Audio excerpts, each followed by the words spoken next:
I'm going to fire up this recording. Let's just do the disclaimer. No buy or sell recommendations. Just going to talk about the stuff that have been helping me in my trading, and then do some Q&A in the room, look at some setups for this next week. We got the screen share going. Let's see. So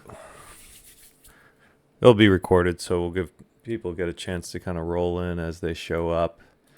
But wanted to start with, I think one of the best values out of my trading and my trading style that you guys will get out there in the room is kind of following along as I do the commentary on the futures charts. That's kind of like where most of my trade ideas come from. I'm scalping futures intraday, and I want to kind of give you guys a little bit more context. Sometimes we're in the moment, we're stuck in the charts, throwing out ideas, and I just wanted to make sure we get into some of the basics, the important things that I like to use in my trading. Charis, let's see. Swing trade recommendations. Yeah, that's something that I'm going to be focusing on more a bit too. So, because we're on this topic of trading style, so for me, and we kind of talked a little bit about this on Friday, but for me personally, I do a lot of scalping, really really short term trades intraday on the futures, and so I wanted to share with you guys some of how I do that, and then the other swing trades I take are often based on unusual black box stocks flow or dark pool that I see, kind of like we saw with ONON. We had Marvell, GameStop. So first, I kind of wanted to start with, I'll bring up all the time, this is where stops are sitting. This is a key level. So I wanted to talk a little bit about how to use that and how to use what I'm sharing intraday on the charts. And then we can get into some flow ideas, which is where I would generate swing trade ideas. So why don't we start with the ES? And so a lot of times you guys will hear me in the room saying, this is where stops are sitting. And so I wanted to talk about why I'm highlighting those levels a little bit and what they mean for you guys in your trading.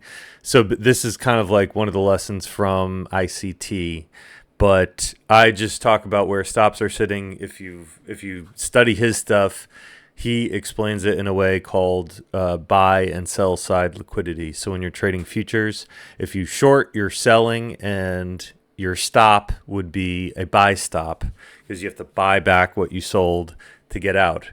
If you are going long, then you would sell it to get out. You bought to get in, you'd sell it to get out. So that would be sell stops. And so ICT calls it buy and sell side liquidity. I just say buy and sell stops because I try and keep it simple. And he has this whole thing of like creating new terminology just so you can kind of follow along in his whole own little world of vocabulary. But for us, I kind of like to keep it simple, and I just say, bull stops would be sitting here and bear stops would be sitting wherever else. And the reason that those levels are important is another ICT terminology. He calls it turtle soup, but really the idea is just a failed breakout, and it happens on all time frames. So just kind of looking at the ES June contract here, we can kind of get into how that works and how I use it in my trading. So, a lot of the trading, the majority of trading is being done by institutions, algo-driven computers that are just, trading based on whatever the price is at, buying or selling constantly, which means that each wick means, someone had to buy here, someone bought there, and then these tops, someone's selling, right? Even down to that wick. Every single wick is someone decided this was a good place to sell. And often when these institutions are buying or selling, they'll be scaling in and out constantly. And whoever sold at the very high of this candle, they would have had a portion of their position, very likely, with a break-even stop. And so that's what I'm looking for, is areas where there's a notable break-even stop or a lot of break-even stops, which would mean the algos are thinking, oh, if I get to this level, it's going to potentially stop a lot of people out. which often we can see a reversal in that area. The other idea that ICT talks about is that retail trading, a lot of training stuff talks about just support versus resistance, right? And so if we're pushing up, and retail theory would be, well, we just broke resistance, we're going to go up more. But ICT's whole thing is, well, actually, we probably just stopped someone out and are now going to reverse it, is kind of the idea behind this style of reading price. So as opposed to like, oh, we broke resistance up here, we're going to go up more. It's more, oh, well, there was a bear that had a break even stop and now they got stopped out, so we can maybe sell a little bit. So that's kind of his whole thing. But in terms of what I'm looking at in trading intraday, or I like to do it on all time frames, is just be looking for these areas where there would be a bunch of stops sitting. So like even looking at this one here, you can see this was basically a double bottom. And when we pulled back, it was just, there would have been bulls that had bought at the low of this candle, bought at the low of this candle. They got stopped out and then they ran it. So that's kind of where, just one good example of what I'm looking for, and this why I cover this every day when we kind of open the day. This was a good one that Full Moon noted as we went into last week.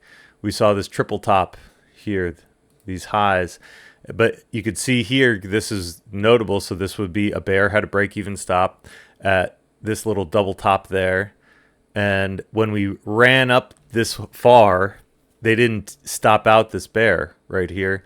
So we were looking for this still to be a target above. And then you can see this little candle right there took them out. So I do mostly Ninja Trader for futures trading. I'm trying to get some of these other accounts fired up. I'm slowly adding because I know we have a variety of things that people like to use in the room. And I like to be familiar with what people use. I'm not really, I won't be doing Thinkorswim. It's just not, I tried it before, it wasn't for me, but I'm doing some with E-Trade, and then I like TradeStation as well. But mostly currently I'm doing futures trading on Ninja Trader. So this was a good example of where bears had break-even stops above. You can also see we had some good examples of bull break-even stops being run by just a tick. So there was, this guy would have had a break-even stop that bought there, came and stopped him out just by a tick. Then whoever bought right here, they got stopped out just by a few ticks. All while we know there was still, these guys up here that didn't get taken out yet.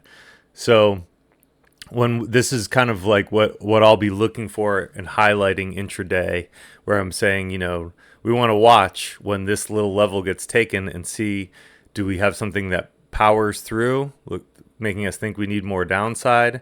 Or was it, we know bulls are sitting down here with their break-even stops. Our algo's thinking, cool, I can get in cheaper and then run it back to the upside. And this works on all time frames too. So let's see if we jump into the 5 minute. Let's see. So this was kind of one that we looked at on Friday. Actually, we did it on the NASDAQ, but the same thing kind of applies. Is basically the lows of this range, this little double bottom here.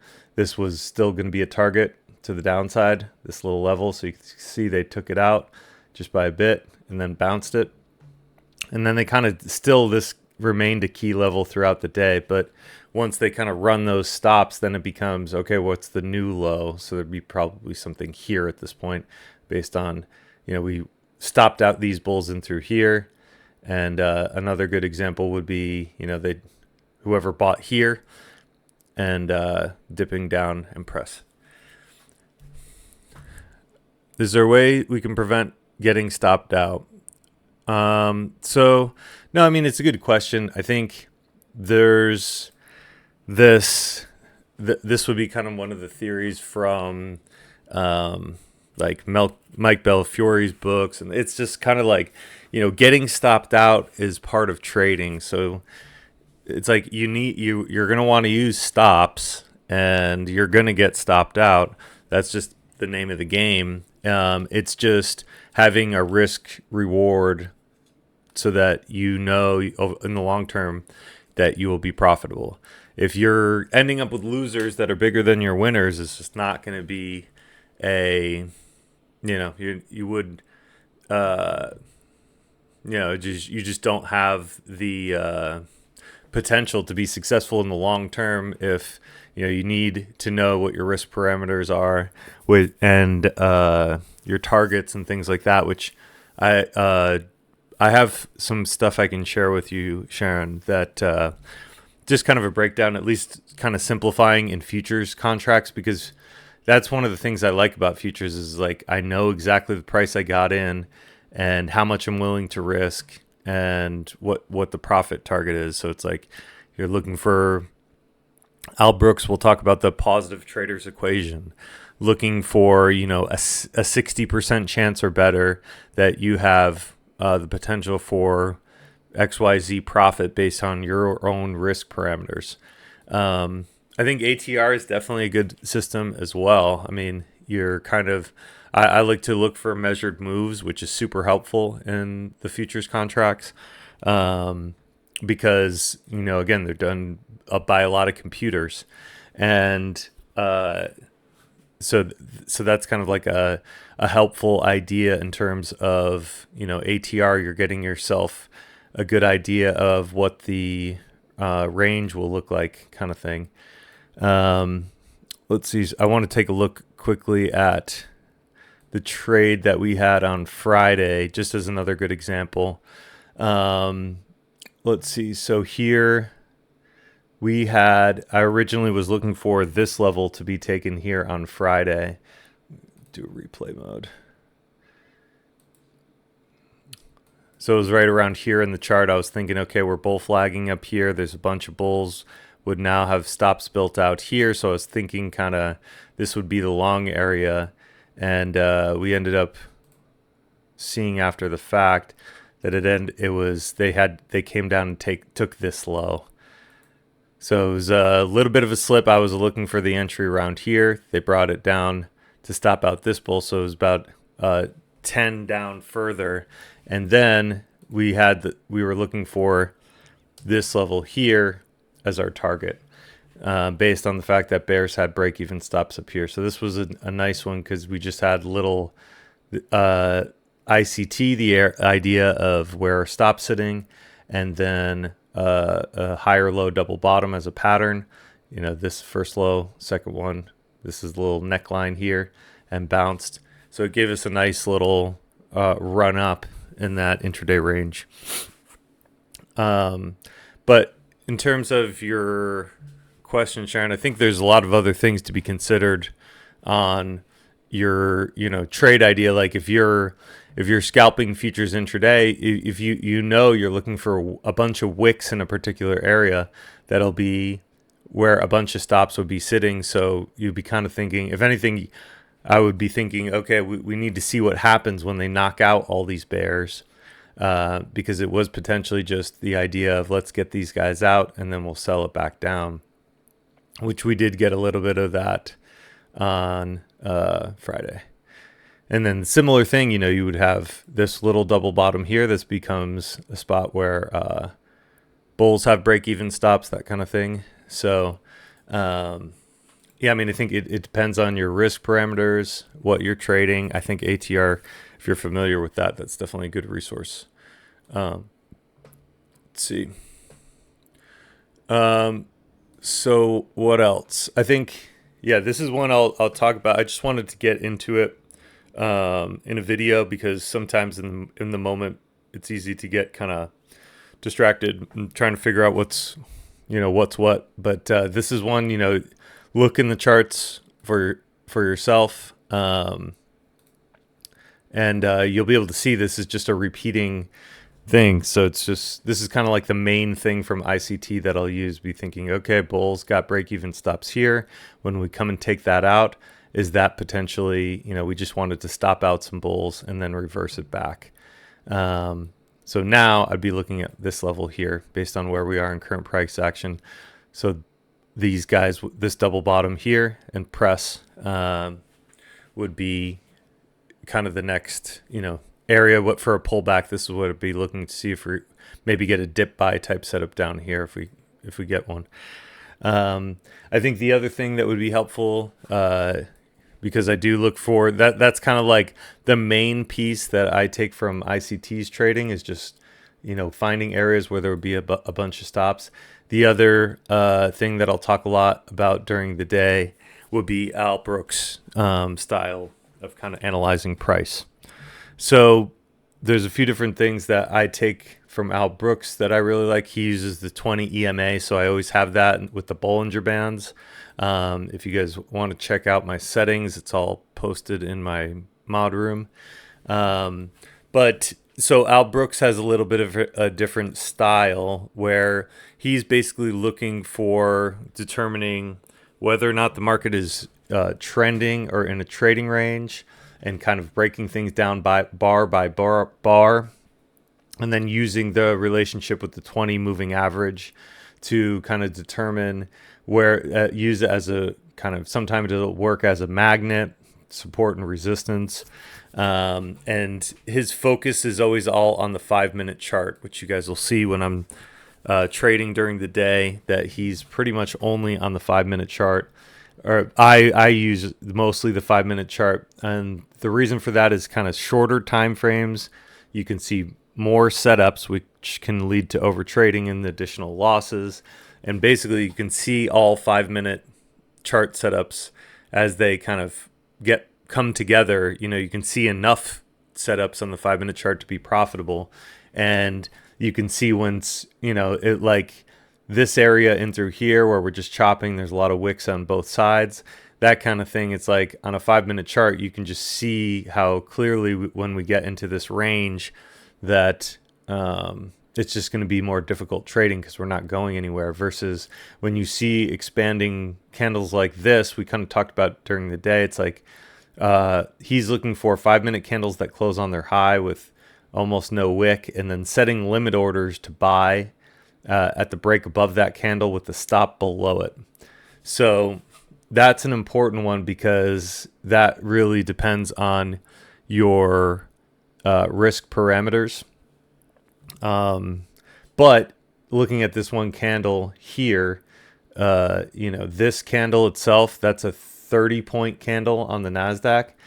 On one full-size contract, that's what, $600. So it's like, if that doesn't fit your trading style or your risk parameters, you're not going to want to use that strategy for where you set your stop, or you're going to want to be trading the minis, the micros, excuse me, where it's $2 a point as opposed to 20. Bearish bull, no, this is not only applicable to trading futures, especially the Al Brooks style, and you guys will see me use it on individual tickers as well. I like to do the 20 EMA and the way that the candles are closing and moving on all tickers. You'll see too, when you're trading individual stocks, there are individual stocks that may follow some of this stuff more closely. For example, like a ticker like Apple, you can see where they'll run stops by a few cents if you were trading shares, and then reverse it. That's a good Al Brooks lesson as well. So yeah, you can definitely use all this information for reading price. I think some of ICT's stuff works best on trading futures or Forex because it's all just specifically based on price. It's where our stop's sitting. And this whole, he has this whole idea of fair value gaps and imbalances in the price action that algorithms see.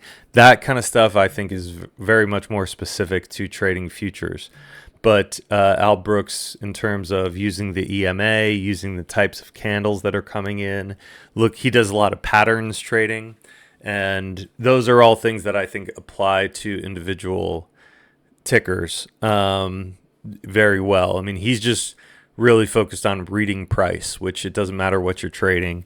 And so that's kind of one of the things too. It's like if I didn't have this here on the back of my chart saying Nasdaq 5 minute chart, and we just hit everything, I mean, you would have, this could be any time frame, any chart.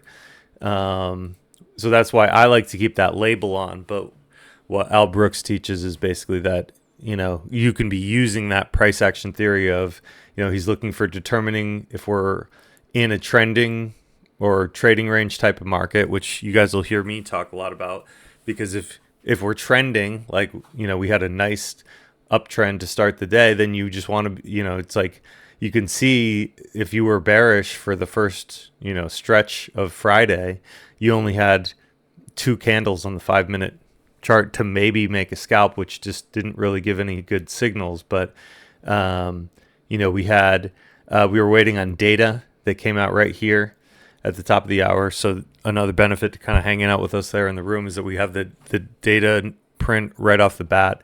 And, that was there was a beat and we moved on up. But Al Brooks would be looking for, what's a good, strong body bull candle closing at or near its high. And then you'd be adding to positions as they break above. Again, based on your own risk parameters. Yeah, Charis, I think we've all been there. I mean, I think, it's just kind of whether you need to do paper trading or sizing down. I don't think there's anything wrong with trading the micros where it's like, that's $2 a point. So it's like you can kind of take it slow and just kind of follow along. There's no reason to try and go nuts just jumping into futures a little bit. Yes, caps lock. Yeah, we could talk about anything you guys want in here. Let's see. So yeah, I mean, in terms of the Al Brooks stuff, you'll see me also applying that to individual tickers. Looking for patterns, looking for whether or not we're trending. Candles that close on or near their highs or lows are always kind of like signal bars. And combining with the fact that, you're looking to get in a trend, and it's like bulls will buy when we're seeing a price leg like this, bulls are buying for any reason, meaning a candle that closes at or near its high and breaks above, repeating big bull candles. I mean, someone was even buying here. It's like algos will buy all the way up to here because they see in it that this is the move we're making. And then it's like you just stop out. But I think that's an important one too, is like, we get so hung up on like, okay, we made a good push up, so I can't buy it up here, and now I got to be waiting to get in short. And it's like, if you were trying to get in short right in through here, it just would have been a super fast scalp, or, obviously the easier move would have just been to get long. And then realizing, once bear is more comfortable selling into these highs, that it's like you either need to be thinking, okay, we're scalping because we're in a trading range, or you're just going to sit back and watch and see what's happening in the flow, which I think is another good benefit to our members, that we have multiple eyes on the flow, which for me, helps trading futures as well if we're looking at 0-day SPX flow, and then wanting to make sure we help you guys out in the room that like to trade options. So let's see what else. Yeah, I mean, and this one was a good example too, which we'll talk about in the room, was kind of like, we were thinking, okay, when we make a new high a day, bear wants that to be a failed breakout. ICT's thinking, okay, bears just got stopped out. And then Al Brooks is thinking, okay, here's a big reversal candle, 5-minute candle closes on its low, no buying wick, and then bears would be adding selling into the break below this candle. So that's kind of like the combination of how ICT would read price with, where the stop's sitting once they're stopped out, what's our next move, and then Al Brooks, this would be your entry once we broke below that candle's low there. So what else? Let's see. So that's kind of the chart reading stuff, and kind of for me, my style is really going to be short scalps. Like, I was looking to take it long here with a target of here on Friday, which is, we were in a small range, but it's like after we made this big move up, I was looking for longs. I was just early, needed to wait for this little low, and then so even with the original entry up here, 18,887 to 18,915, one contract on the NASDAQ, that's 30 points. So that's that 600, if you just held it for that little range, or $60 if you're doing the micros. So that's kind of, aside from looking for that big bull move, when trading in the training range, I'll look for just kind of, buying the lows and selling into the highs if we're stuck in a range like that. So that's kind of for my trading style when I'm trading intraday, focusing on the futures charts. Well, the other thing we could look at would be getting into some dark pool and flow. Let's see. So what we could do here, why don't we take a look at some of the interesting flow that has come in over the past week. I think there's some things that would be, maybe we'll give it 2 weeks. Just be ready. Because I think there's been some tickers that have come through that I would definitely be interested to see how this is going to come out or play out. So I'm going to add historical mode on the dark pools as well. So we'll get a couple weeks of flow and a couple weeks of dark pool and go through a couple tickers here and see if we can find some good setups. So I'll kind of go through how I would be looking for a particular setup that I wanted to trade, and then how I would chart it out, and just kind of putting all the puzzle pieces together through the black box sites. And then I'll start dropping some of this stuff in the room, because some of these were pretty good that we saw come in. This one, ZIM, was getting different flow. Let's see. And if you guys have particular questions on flow or tickers or whatever you guys want to look at, just throw them out there in the room and we'll see what we can come up with. But this one has been getting some interesting flow for a couple weeks now, and I think it will be worth dropping this ZIM stuff in the room.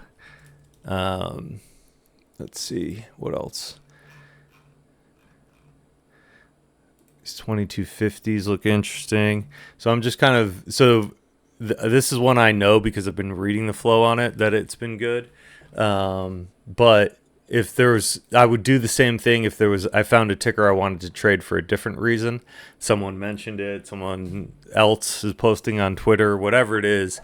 This is how I would be going through, would be first looking for dark pools, or looking for flow and dark pool, then taking a look at the chart and just kind of, this is what I learned from Mel, would be, basically what you're doing is putting together the puzzle pieces to create a trade idea. And you want, personally, I want as many reasons to get into a trade as possible. Yeah, Sharon, let's do on. But we'll finish up with Zim, and then we'll do on. All right. So let's take a look at the ZIM chart. I don't think I've ever really charted this one out much, so I think it'll be worth it. This is interesting. Let's see. So look at that breakout. Jeez. All right, so this was their earnings on the morning of May 21st. So big breakout. I just kind of will start on higher time frames and then just kind of drill down further and further. We had a dark pool in this one too at some point, right? Let's see. Because it only had one, which also is kind of notable. Where'd it go? Down at 1921. All right, so all the way back down. So basically what I would do just to kind of start would be to first throw the fibs on here and do this range. So bears are thinking, okay, we're right up, if a bear sold this top, they're thinking, okay, this is at the 786 retracement. So I think this will be a key spot. See if we get some kind of consolidation. You can see too, after these big legs up, we maybe get a little bit of sideways. And let's see. So this flow is still 2 and 3 weeks out. So I mean, it's totally possible that in the next week we have some kind of consolidation. You know, I don't know that this is just jump all in right out of the gates. But maybe you want to see something like, because the flow is all the way out to 2 and 3 more weeks, maybe we see something like a little bit of sideways, and then let's see, coming down to retest the dark pool would be almost a retest of this prior high, right? Yeah, so this is a key spot where it was consolidating. Maybe we look and see if we get this dark pool retest here. 1921 with 5.4%. So this is the way I would be marking them up on my chart. So when it gets back to the level, I know what I'm looking at and from what date. You guys will hear me call that out for you in the rooms. But yeah, so I think this is going to be a good watch. Maybe we even can set an alert on that dark pool, see if we get another test. But this is kind of how I would do it. I know a lot of people out there, Mel, and would have us take a look at the different EMAs, or the SMAs on the daily can be good too. So this is an indicator where it's like you can just choose which ones, and whether you want an EMA, SMA, and then throw those on the chart. A lot of people will look at the 20, 50, 100, 200. So I'm going to throw those on. I don't do as much with these, but I think these are important because sometimes people will be, you know, if it's like we were talking about last week, self-fulfilling prophecy, if enough people care about it, it's going to matter kind of thing. And so let's see, the 20 is a good one. That's the Al Brooks one. That's going to be this blue SMA. So you could see how it kind of like followed it, popped it. Once we lost it, sold off, kind of grabbed it. Yeah, Sharon. So intraday, I like to use the 20 EMA on a 5-minute chart, and that's about it. And then I have the Bollinger Bands. Again, you can grab that the way I do my charts. I posted that in my mod room the other day. But on the daily, if I'm doing like kind of zoomed out analysis, because I know a lot of people will be looking for like golden cross or whatever else it is, then I think it's good to be aware of where some of these are, and you can see kind of like the reaction of, which was this green one, the 50. So that's a good one too. You can see like came up, checked it. So if you're like looking for a swing trade, someone was asking about swing trades, you know, it's good to kind of be aware of where in comparison they are to these bigger, more important EMAs, 20, 50, 100, 200. Yeah, because like, for example, if let's just go down to the 50 and the 100. Yeah, it's like, you know, some people will trade and just say, you know, I'm not going to touch it unless it gets back above these key EMAs, the 50 and the 100s or 200.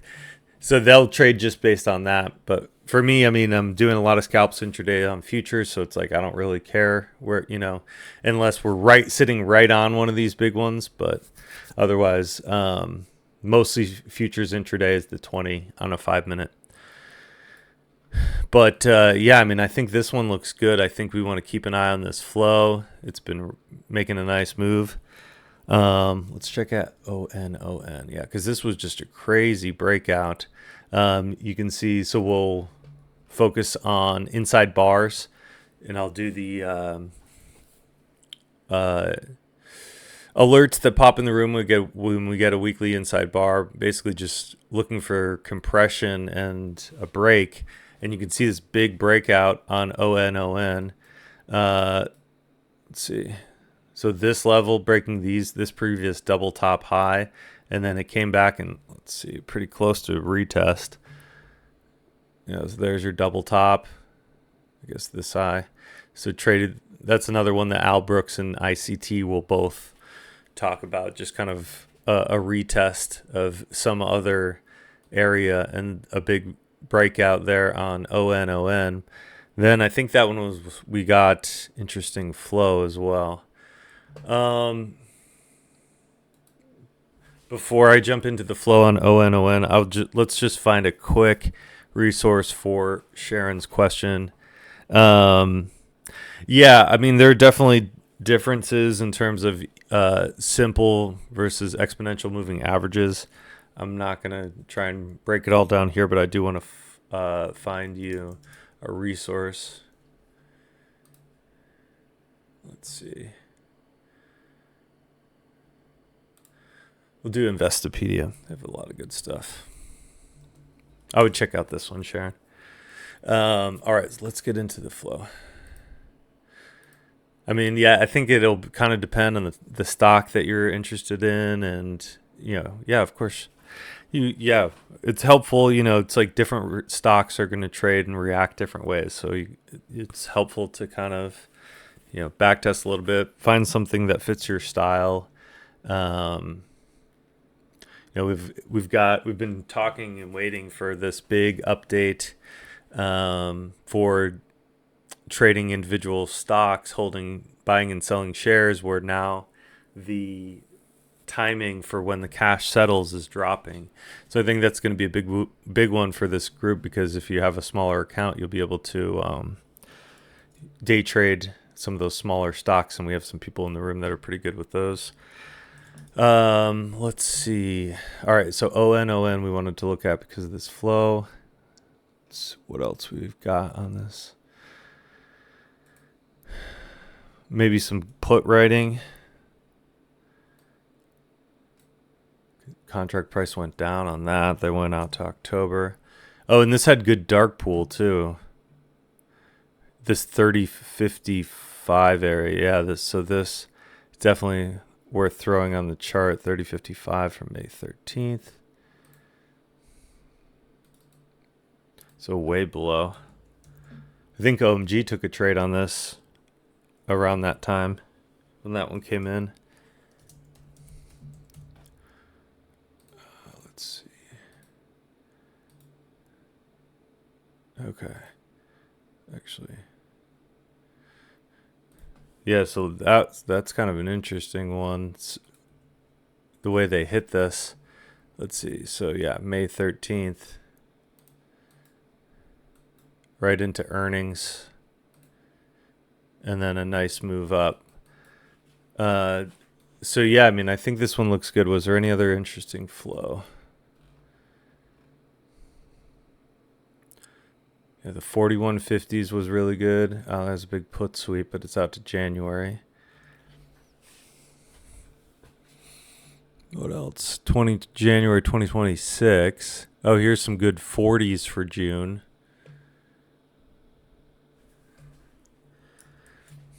Yeah, we've been joking about this one because I did actually go out and buy the shoes, and pretty good so far. I mean,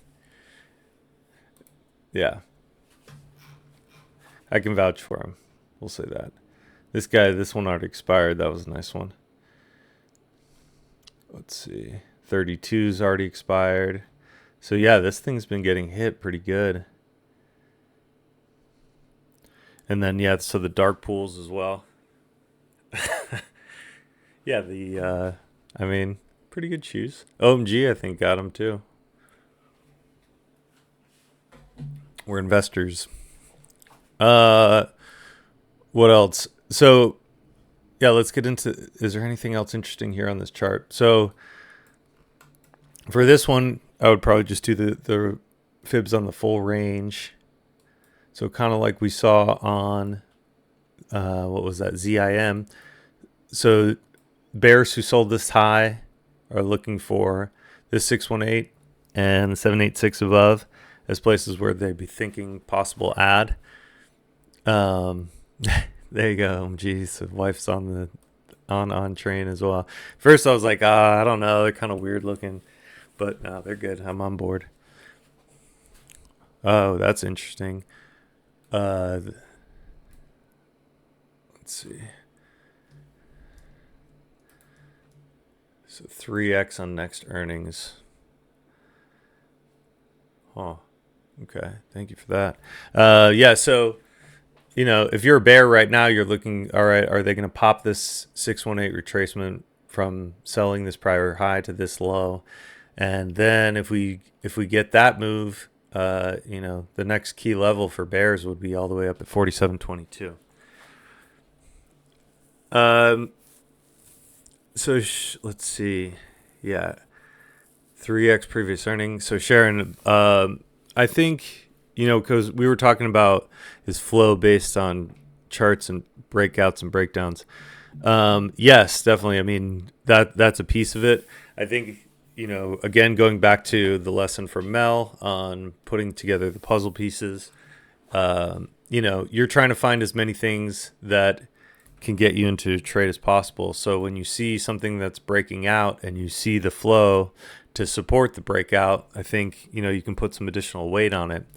But at that same time, I think it's important, like we can talk about something like Tesla, and I just know this from reading the flow and trading Tesla.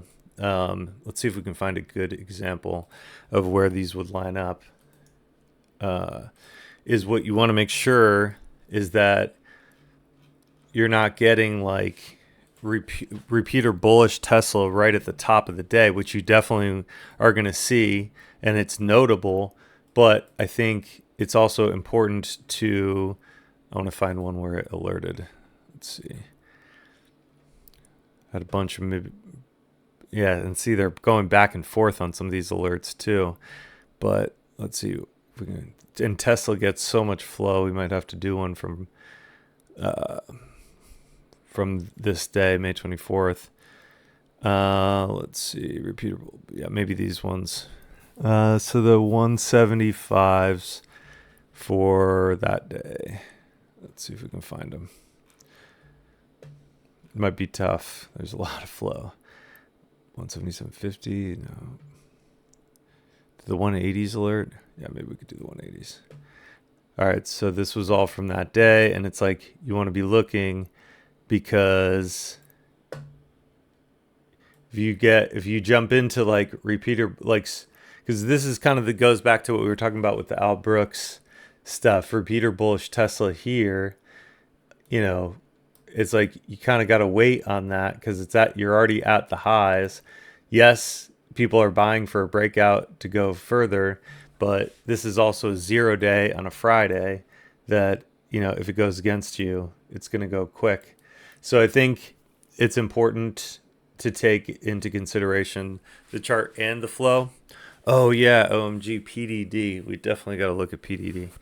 Good reminder.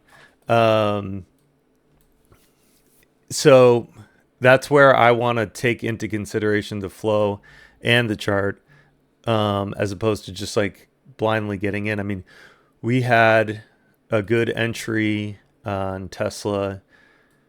That was that this week? I think it was. And then this one. So this one was based on flow. This was the one I took, and I got in here, and it was based on flow. So it's like, let's pull that up. So we'll throw the EMA, and you guys can see kind of what I was looking at. So it's like I'm trying to combine everything that will get me into the trade. So I was interested in Tesla. The reason I was originally interested in it before the flow even started coming in, where is this? Was this daily inside bar. So you guys will see I post the inside bar scan at the end of every day. And inside bar is just telling me that this day of price action fit inside this one, meaning if we break outside of that, we could get some good momentum going, because basically here, any bear that was short on this candle right there, as soon as we broke above that high, they're red on their trade, right? We know that based on just this price action fitting in between that one. Once we go, the same would be if we broke the low. If you were a bull, you would be red on your trade. So I'm looking for those breakouts. Same goes for weekly inside bars. That's why we get those alerts that pop in the room, basically meaning price compressed, and we could see some momentum when we break out of that range, especially on Tesla. I mean, you can see over here, just completely stuck in a range, and then once we break the low, big push down. Again, stuck in a range, breakout, big push down. So this one happened to be a break to the upside. So it already had my attention. Then it starts getting good flow. Then I'm thinking, okay, so all we did is get a ton of good flow, retest the high of that day, and so I got in here. I got out early up here. OMG and I were both like, man, and it just kept going. But that kind of goes back to your question. So it's like, yeah, Sharon, we're looking for a breakout of a key level and flow that's going to give me an idea that the trade's going to do what I'm looking for. Yeah, Charis. We do have weekly inside bar alerts set for this week.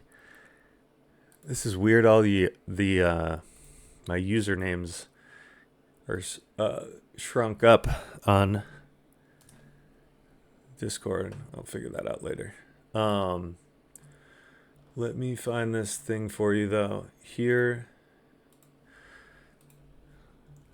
So I post every weekend the weekly inside bars, and then every day the daily inside bars.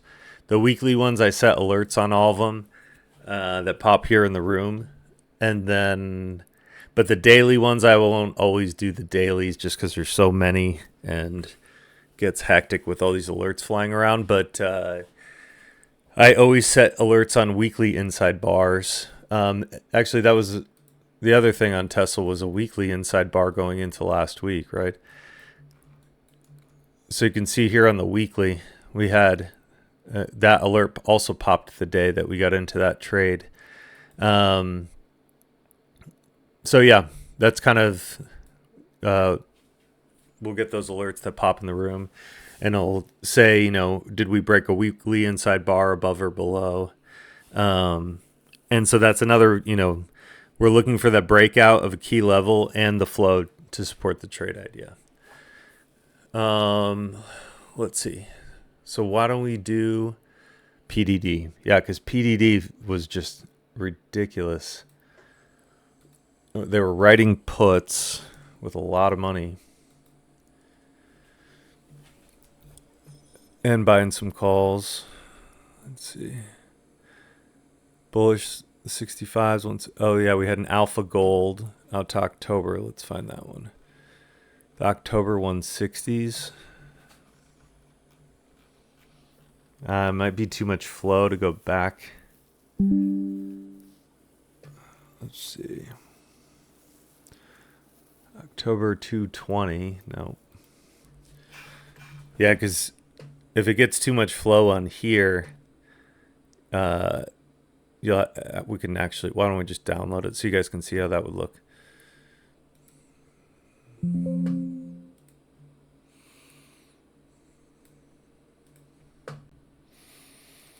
Yeah, if it gets too much flow, they'll just kind of only show you as much as fills the screen, and then you got to download it. So we can just, it's kind of not as clean looking, but this is how I would find it. So we'll get just the flow for October. And was that right? I don't think that was right. Took everything again. There we go. All right, so it was the 160 call. Right? Is that right? Yeah. Paying $14. Strike 160. So, yeah, I mean, they put, here's the premium, 13 million. Or is that 100? Let's see. Yeah, I mean this will be good. Could be a good one to watch.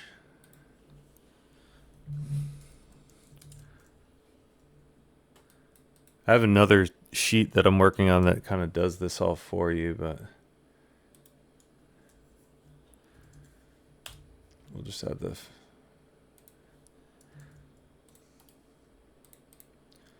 All right. So this one will be our dollars. Let's just take a look at that one contract.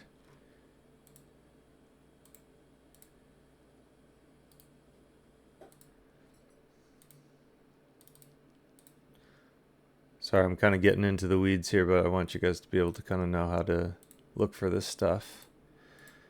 13 million into those 160s. So, yeah, so that was good for October call flow. That was this one, the Alpha Gold. Let's find that. What was that put writer doing? Yeah, this guy. So these all fit in one page. The August 160 puts, PDD.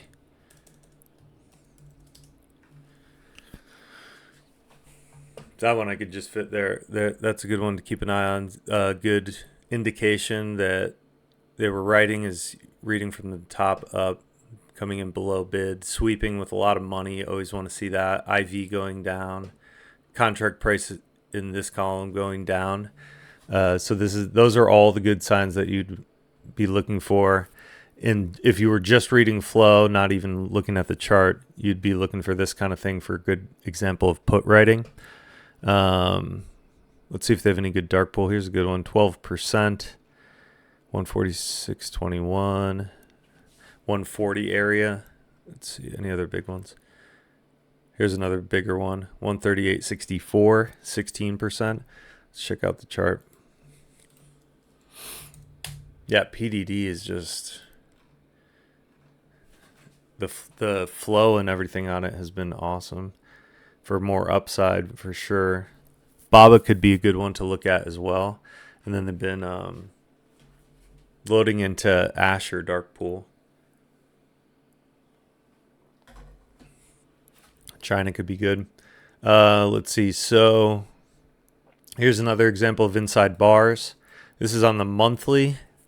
I set alerts on these ones too, and I do put them on the Twitter, but obviously it's like this is one I had to do a couple times to remind myself, because if you don't do it on the last day of the month and then you go into Thinkorswim, you're just pulling a scan for a single day. So if you forget, like at least in Thinkorswim, someone let me know if you have a way to do it. But if you forget, you're screwed. But you can see, so we had alerts set on the low and the high of this monthly inside bar. That's kind of the idea of it, big pop and break to the upside after the breakout. Now it's like, maybe do we get this retest of the prior high? Could throw our fibs on. Bear who sold the top. Still haven't hit the 786 for them, which would be up at 172.07. Looks like it's been on a pretty good run. I want to see what it does when it comes back to check this level. Maybe set an alert on like 149 for a round number retest, but the flow looks really good, that October call flow, and then the put writing. And then we had the dark pools were a little bit lower, right? 138, 146. Yeah, so maybe even if we got the 146.21 dark pool retest, that could be something to keep on watch. So that's the way I would kind of get ready for a trade idea on PDD from here. I mean, definitely it's got the flow. Let's see what else. Baba would be a good one to look at, because we kind of covered some of these breakouts that already happened. This would be our opportunity to capitalize on one real time. So Baba has the weekly inside bar setup coming into this next week. It kind of had a bunch of chop, and then when it gets going, it definitely has potential. I think the flow and the dark pool had gotten really quiet on Baba and now started to pick up. So I think there's potential for a good trade on this one. From what I can think of seeing, I'd be leaning for a trade to the upside on Baba. Let's see if we can find anything to back that up. That's out to 2025. Let's see. January 95s. They started on the bid and then kind of went down. Not the most beautiful flow. And let's see if there's anything else. If you guys have other ones you've been thinking about or you want to look at, definitely just throw them out there in the room. These are pretty good. This next week's 82 calls on Baba. So that could be something that we might want to keep an eye on in the room. See if we get any more action on these. Maybe take a look if we can find some good levels. So here, I'd be thinking, okay, so this is a trade that would be a scalp, or maybe a short swing. So I'd be drilling down a little bit and wanting to see, we had this big pullback after the pop. So if I was a bull who was buying at the lows, where would I be looking to add? So it's like the midpoint of this range from this low to high, we still would have a little bit more to go. And that looks like it would be an important level. If we got back, we would have to hold this 78.50. But, kind of zooming in on the chart a little bit, picking a little bit shorter time frame to draw the fibs on, because I've been looking for what would happen on some 82 calls in the next week kind of thing. And then the other good, Baba's pretty good for dark pool. That was another one that was kind of quiet, and then all of a sudden they started hitting it, and you could see here it's all kind of in this area where we are now. Low 80s was pretty much where all those dark pools started coming in. All of this, like multiple days where they just kept hitting it in the 80s. And then you got a few up at 86. Low, or, right around 80 again. So I think this is going to be a key spot here, the high 79s. This kind of, once it's like all in a 50, 60, 70 cent range for me on a stock like this, I just start to lump it up and like use probably 80 as a psychological round number. Because it's like if you put 79.40, 79.39, 80.04, you're going to end up with the 4,000 lines on your chart, 80.45, 80.88.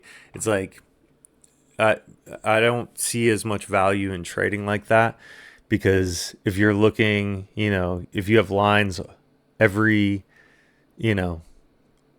couple, if you're like watching a 5-minute chart even, and you've got all those marked up 80, it's like, what are you going to be looking? Oh, we're about to hit the 80-60 dark pool. You don't want to be selling.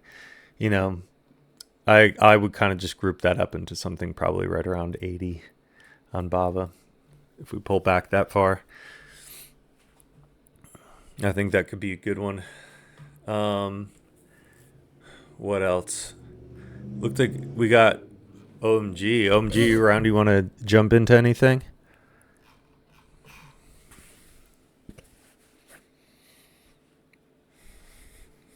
Oh, good. I could probably come up with something else. What else do we have to look at? Let's see. Why don't we check out this dark pool thing I've been working on? Let's check that.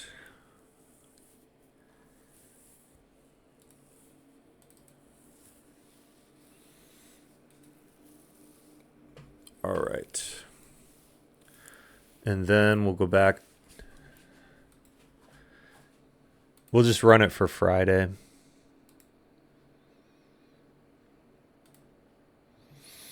So the way I have it set up, so I always leave these alerts on. You guys can still see all this, right? Yeah. All right, cool. Oh yeah, tan would be a good one to look at, Sharon. Um, so this is the way when I'm reading out black box stuff. This is the way I set the alerts. I think orb's good, but for me it was just popping up way too much. Low float might be a good one. Um, so I like to know the spikes, the halts, dark pools, phantoms. Um, so that's kind of how I'll set it up. But for using this dark pool document, you can just download the raw file. And then I'll just bring this stuff over.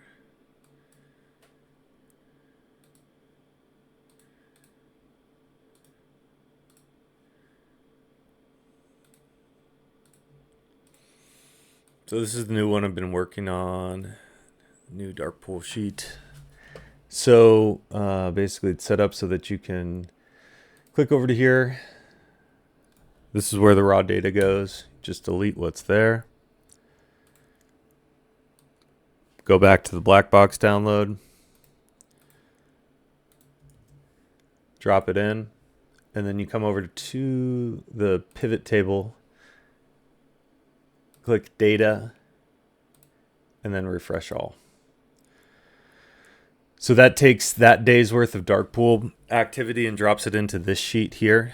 And basically kind of just totals it up for you. And then I have worked to split up all the tickers and put them into sectors that I thought were important. This was another good lesson from Mel. We all have different trading styles and look for different, sectors of the market. Since I trade the NASDAQ futures and a lot of tech, I will always post those and focus on those. I like seeing what they're doing with Netflix, things like that. But Mel has a amazing eye for spotting unusual sector activity, and then tying that in with seasonality, and just looking for kind of trends in specific stock sectors, and kind of connecting dots there. Zoom, that could be pretty interesting. We'll have to see what's going on with Zoom. So yeah, I've split it up this way so that I can kind of quickly go through and grab different sections of the market that are getting repeat activity. I like to keep an eye on semis, so have that all split out. There's a ton of semis. So this is basically the way that I'll break this down. I want to make sure I get this spreadsheet out to you guys as well, but it's currently I'm tweaking a couple things. So basically what I have done here, so to me, the most important piece of any dark pool print is going to be the percent of average 30-day volume.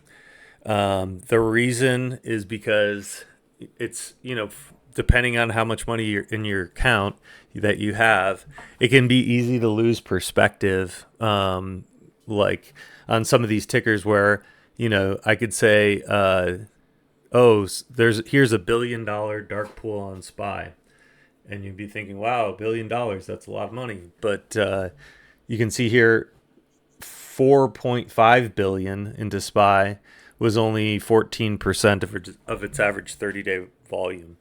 So that would mean if $1 billion on SPY, it's like you're going to be less than a quarter of 14%. Not even really a line that may have a huge impact. But if I know the percentage, then I don't have to try and do the math in my head of how many billions of dollars does that equal in SPY shares. Or the same thing on Apple. I could say 10 million dark pool on Apple, and that's almost going to be an ignore versus a $10 million dark pool on some low float stock where that ends up being 20% of average 30-day volume. You can see how this percentage column is going to be the one that gives you the most value because it kind of gives you a reference point in comparison with the rest of the volume. So in order to break that down further, because, we talked about the example on BABA. BABA, where they're hitting dark pools at 80, 50, 80, 65, 80, 82. And I don't want to mark down all those lines because I just kind of group them. I round it off. I put everything together when it's within, 50 cents to a dollar on the stock. I'll just combine it as a sensitive area, watch it bang around and wait, and then let that tell me the direction. So what this spreadsheet has done is it takes the one transaction that had the highest percent of average 30-day volume, then allows you to pick a price range around that percentage and gives you the total of transactions around that area. So currently I have it set at 1% of the price of the stock. It's going to grab dark pools in that range. And so I'm kind of tweaking it because what I want to figure out is, they may hit it with one transaction with a high percentage of average 30-day volume, but they also may hit it, especially with SPY, they might hit it 20 times in like a few cent range, or even one other specific price, but it totals a higher percentage than whatever that other price was that happened to have a one transaction higher percentage. So that's kind of what I'm still tweaking is the best way to get the good totals. But this one's in the works, and I want to share it with you guys and let you ask questions and mess with it. But I'd still be make sure I can post this stuff for you. So that's kind of the new dark pool sheet. Let's see. Do we want to take a look at tan? Let's do that.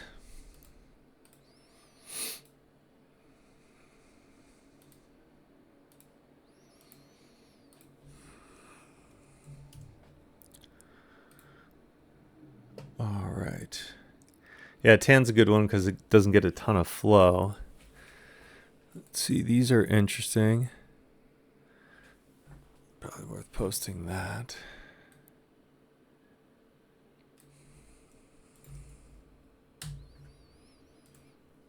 What else? These could be good to watch for this next week. Not a lot of money, but...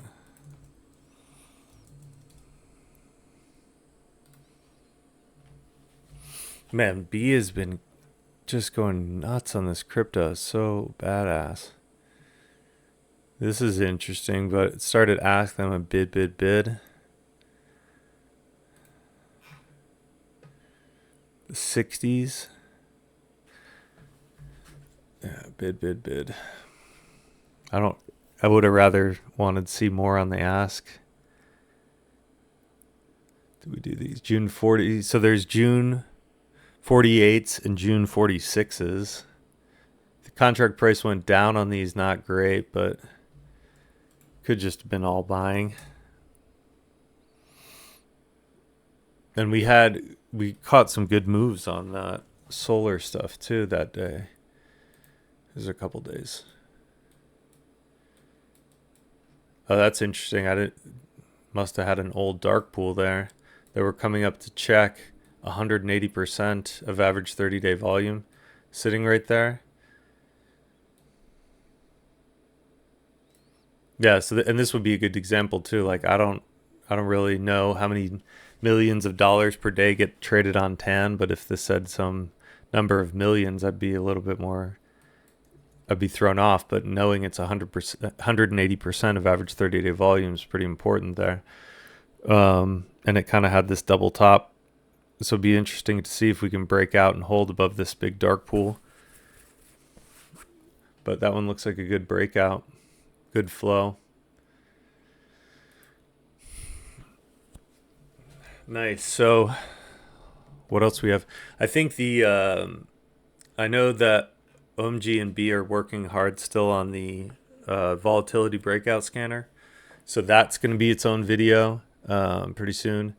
And then, I'll keep going on the dark pool and keep sharing you guys the data that it spits out, and then be tweaking so I can share the actual spreadsheet with you guys so you can kind of go through it on your own. But I think that's kind of it for me, unless you guys have other specific stuff you want to look at. I really appreciate you guys coming and hanging out. I think I got a good recording going to this, so I can share it with you guys. And let me know if you have more questions. Yeah, of course, Sharon. Good to see you guys. I'll catch you in the room.